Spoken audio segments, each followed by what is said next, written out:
when you cover the elections, you typically expect that the day is going to be peaceful, that the count's going to be peaceful.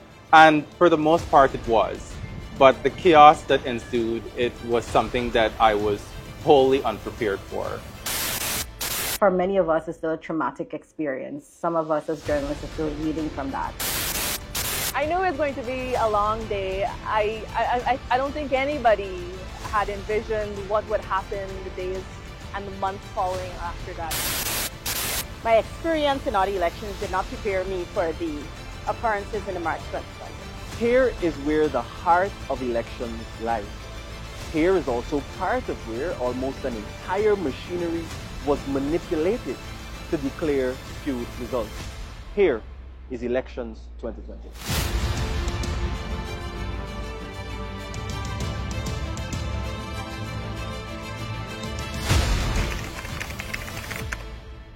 I was assigned to cover Region 3, where the now president, Irfan Ali, was scheduled to vote. And I covered that entire region, and I did not observe any issues that presented itself that day. It was a long day. It was a smooth day, you know. We went to, I believe we started in Kitty.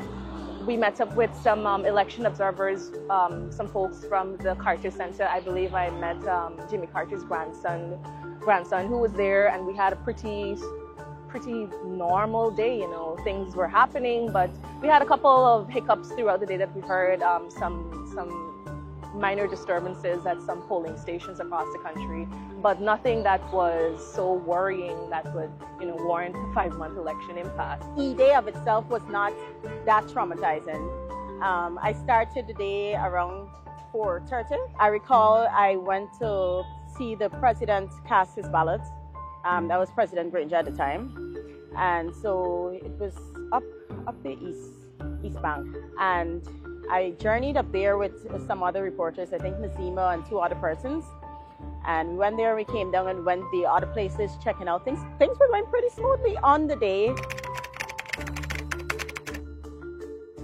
So we're at the Ashman's building, where this was the Region 4 Command Center. Probably my first time here since the events that unfolded back then. My most shocking event here, I think that would have to be either the first or second attempt to declare the winner of Region 4. I recall it was Lowenfield who stood on the escalator or the stairway, one of those things inside, and he tried to declare the winner, and I was outside at the time, and I heard this uproar because media workers weren't allowed in. So there were these barricades here, and when we heard the uproar, we tried to push our way in. I remember we were at the Marriott Hotel, and we got a call that something is going on there, we need to go there now. And that was late in the evening, and our team had no idea what was going to happen. Neil Marks went over to the Ashman's building. We went live, and when we went live that evening, we did not stop that live coverage for more than 24 hours. I remember being in the same clothing I was on March 3rd to March 4th, and even into March 5th. So what we know is that during that period, about 3 declarations were purported for Region 4 that were not consistent with the actual will of the people. What I'm going to tell you is about the second time the Region 4 returning officer attempted to make a declaration that was not consistent. This was after the Chief Justice told them the first declaration is unlawful and you need to go back to the drawing board.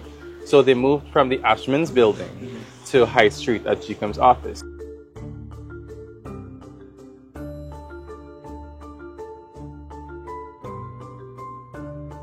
One evening, after a very long day, we got word from someone in a media group that they had made a declaration and we needed to head down to GCOM office to confirm. I remember it was maybe 9 p.m. or something. My colleagues and I were in the office. We jumped into the vehicle, sped down the road. We got here. There were barricades all over, of course. We couldn't come this way. I remember we came through Barrack Street over there. There were still barricades, but At the front here, there was a very large group of, I think, supporters of the then government at the time.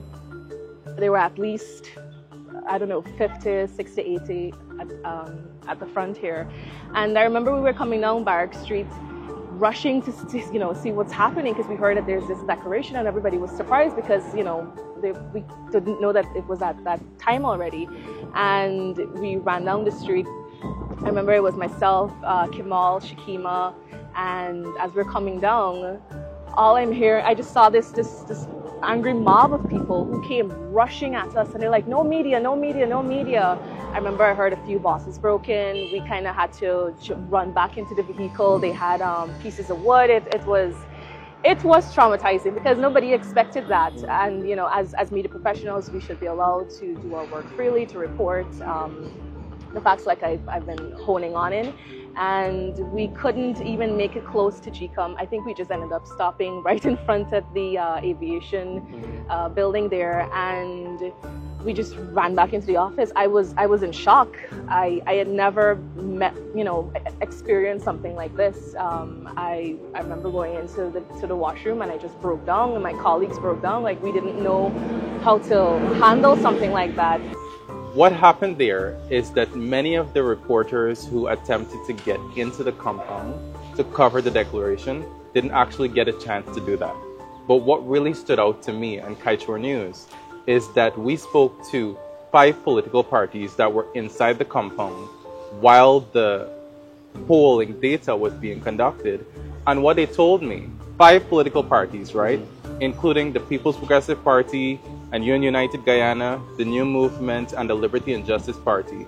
They said that it was very clear that GCOM presented data that doctored the result, which for every polling document increased the vote marginally for the APNU-AFC and reduced the vote for the PPPC.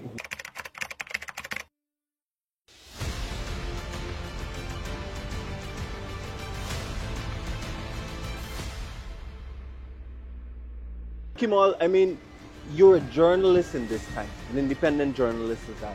Yeah. Looking at all of this happening, all of these things happening one after the other, what was that like for you? I mean, going through this as a journalist, dealing with something like this? Well, the thing is, Shaquan, I have read the historical record of the PNC rigging the elections during the 80s. It's another thing to actually experience it. I was just about 2 years into reporting because I started in 2018. And when you cover the elections, you typically expect that the day is going to be peaceful, that the count's going to be peaceful. And for the most part, it was.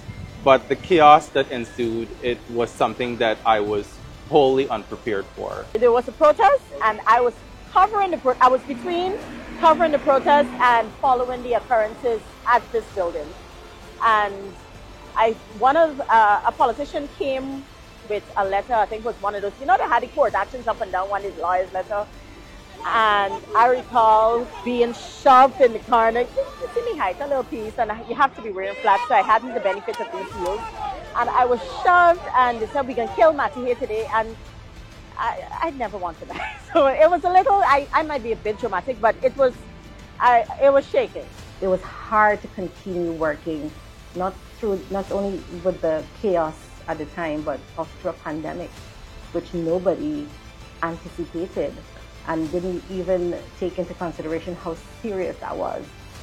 In addition to dealing with the pandemic and some of our members of staff falling ill, we still continued coverage because the recount took 33 days, and we were outside of the Archon Conference Center every single day. Look, when you come into the media, there are certain tenets that you hold on to. You have to be fair, you have to be impartial. There's no swinging a thing in a certain way.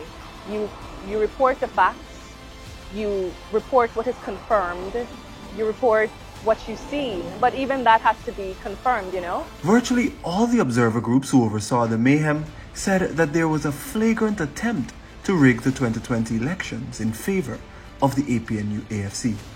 In fact, It was former Prime Minister of Jamaica Bruce Golding who said, "I have never seen a more transparent effort to alter the result of an election." In 2021, 9 persons were charged with conspiracy to declare a false account of votes in the 2020 elections. To date, this matter is still to be determined. Well, every Guyanese will hope and expect for the election, for the conduct of the poll to be peaceful and orderly. For the most part, in 2020, the actual conduct of the poll during the day of the election on March 2nd was peaceful and orderly. But what followed, the chaos that ensued surrounding the tabulation of the vote, that's not something that anybody wants to see repeat itself. For the younger folks who are now getting into the media and now have a first-hand experience of covering the 2025 elections, I'll tell them the same thing my editors and my team told me. Report the facts. I want to see no sort of disaster like what I witnessed in the 2020 elections. Everything must be smooth. And I'm not saying that throughout the day there aren't going to be hiccups. You know, these things happen. Sometimes there's a lapse in communication, and it happens all the time. But it's important that you report verified facts. For political parties to be more accountable, responsible, and accept the results once it has been declared in a free, fair, and transparent manner. We know some of the political parties campaign on honesty and decency, but we shouldn't just campaign on those things. We should uphold them as well. And I would like to see GCOM being more stringent and serious about its role and its responsibility and holding its officers accountable when they act outside of the law.